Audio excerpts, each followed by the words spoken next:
오늘부터 에스더서 묵상을 시작합니다. 에스더서 1장 1절부터 22절입니다. 먼저 에스더서 1장 1절부터 12절입니다. 아하수에로 왕 때에 있은 일이다. 아하수에로는 인도에서 에티오피아에 이르기까지 127 지방을 다스린 왕이다. 아하수에로 왕은 도성 수산에서 왕위에 올라 나라를 다스린 지 3년째 되던 해에 모든 총독들과 신하들을 불러서 잔치를 베풀었다. 페르시아와 메대의 장수들과 귀족들과 각 지방 총독들을 왕궁으로 초대하여 자기 왕국이 지닌 영화로운 부요와 찬란한 위엄을 과시하였다. 잔치는 여러 날 동안 무려 180일이나 계속되었다. 이 기간이 끝난 뒤에 왕은 도성 수산에 있는 백성을 빈부 귀천을 가리지 않고 모두 왕궁 정원 안뜰로 불러들여서 이래 동안 잔치를 베풀었다. 정원에는 흰 실과 붉은빛 털실로 짠 휘장을 쳤는데 그 휘장은 대리석 기둥에 은고리의 흰 실과 보랏빛 실로 꼰 끈으로 매달았다.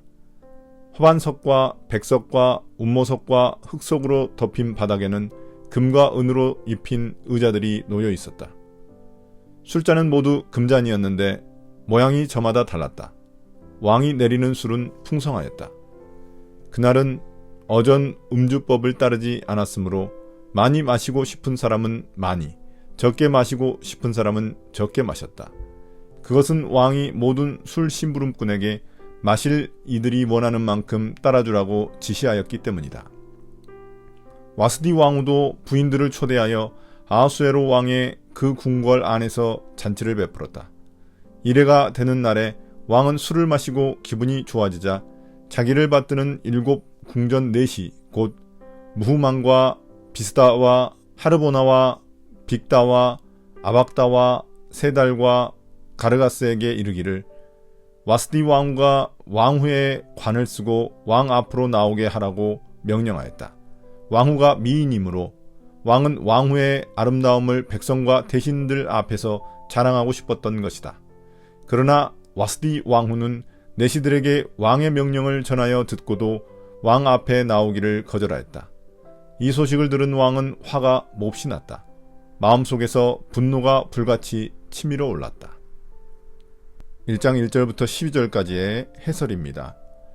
에스더서의 처음은 페르시아 제국의 권력과 화려함, 그리고 인간의 자만이 어떻게 하나님의 섭리를 위한 무대가 되어가는지를 보여주고 있습니다.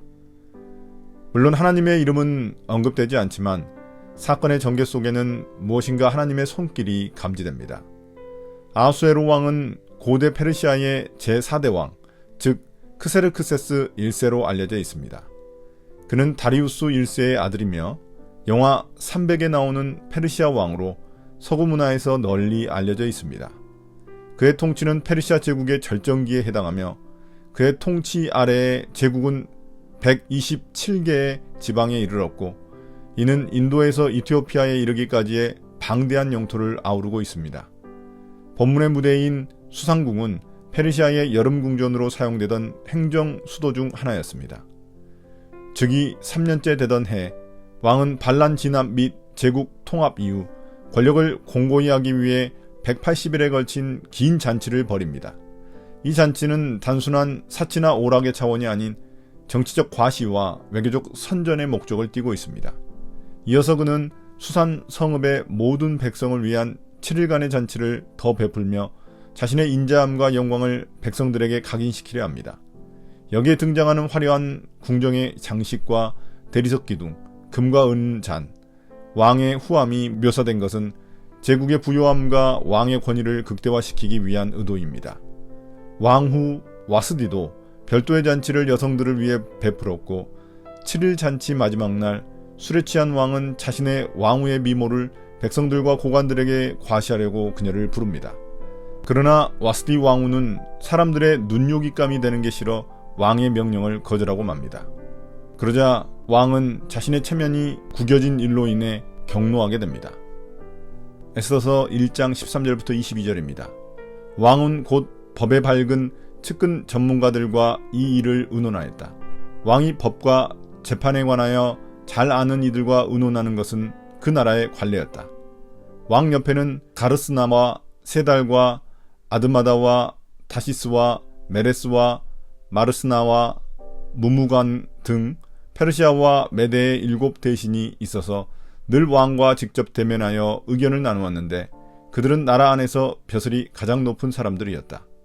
내시들을 시켜서 전달한 나 아하수에로의 왕명을 와스디 왕후가 따르지 않았으니 이를 법대로 하면 어떻게 처리해야 하오? 무무간이 왕과 대신들 앞에서 대답하였다. 와스디 왕후는 임금님께만 잘못을 저지른 것이 아니라 아하수에로 왕께서 다스리는 각 지방에 있는 모든 신하와 백성에게도 잘못을 저질렀습니다. 왕후가 한 이 일은 이제 곧 모든 여인에게 알려질 것입니다.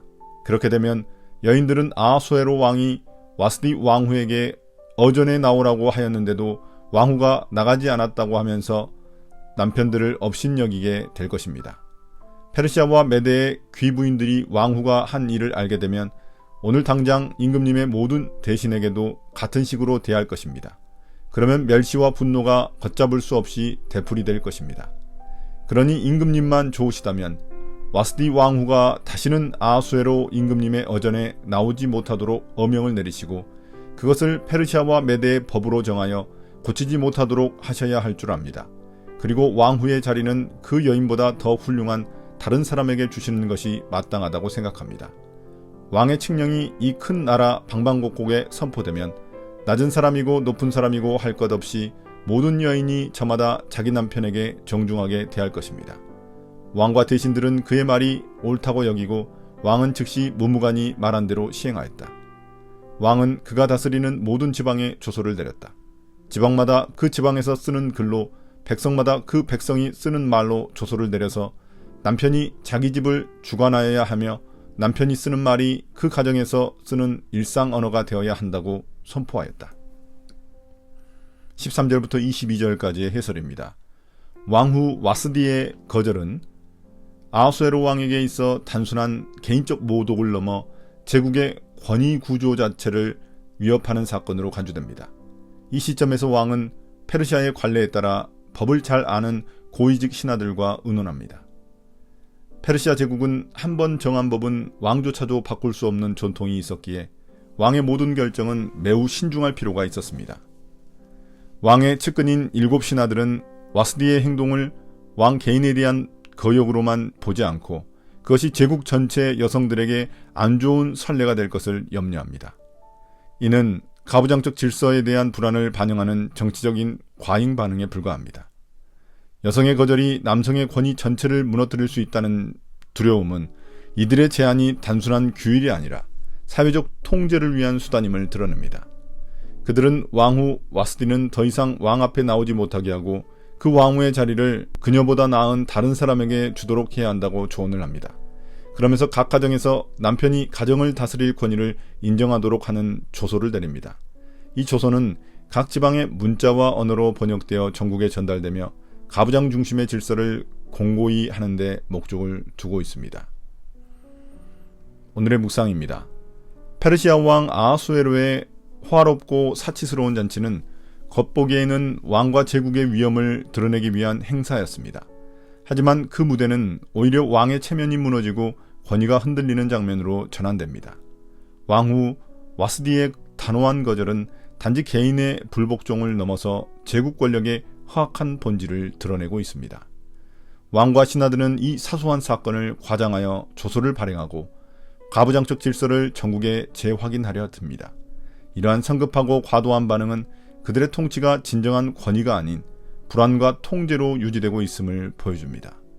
이처럼 겉으로는 찬란하고 강력해 보이는 제국의 배후에는 무자비함과 무능함 그리고 두려움에 기반한 권력의 공허함이 도사리고 있습니다. 하지만 바로 그 틈, 인간 질서의 균열 속에서 하나님은 하나님의 구속 역사를 준비하고 계십니다. 에스더서의 이 첫 장은 하나님의 이름이 단 한 번도 등장하지 않지만 우연처럼 보이는 사건들이 사실은 하나님의 섭리 아래 필연적으로 전개되고 있음을 암시합니다. 와스디의 폐위는 에스더의 등장을 위한 자리가 마련되는 과정이며 그 누구도 하나님의 계획을 인식하지 못하는 가운데 하나님 나라의 조용한 서막이 시작됩니다.